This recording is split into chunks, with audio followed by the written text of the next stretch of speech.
ఈ రోజు మనం శివపురంలో ఉన్న 108 స్తంభాల శివాలయంకి వెళ్తున్నాం. ఈ శివాలయంకి వెళ్ళే దారిలో అలా ఆ చిన్న రైలు పట్టాల కింద నుంచి ఈ చుట్టూ ఉన్న ప్రకృతిని చూస్తుంటే చాలా ప్రశాంతంగా అనిపించింది.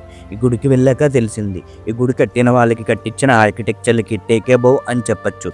ఈ గుడి ఒక ప్రత్యేకత ఏంటంటే లోపల గర్భగుడిలో ఉన్న శివయ్యకు ఎప్పుడూ స్వయంగా అభిషేకం చెయ్యారంట.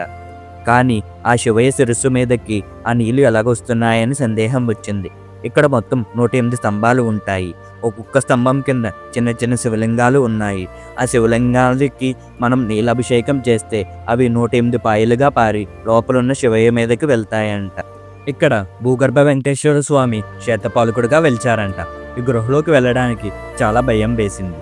బట్ ఆ గోవిందనామాలు వింటూ వెళ్ళిపోయా. చివరికి ఆ వెంకన్న బాబుని చూడగానే నా 2 కళ్ళు చాలలేదు.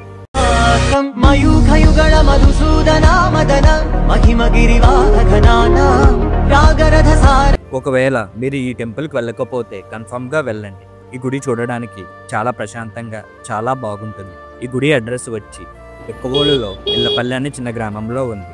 ఈ ఇన్ఫర్మేషన్ నచ్చితే మన పేజ్ని ఫాలో అవ్వండి.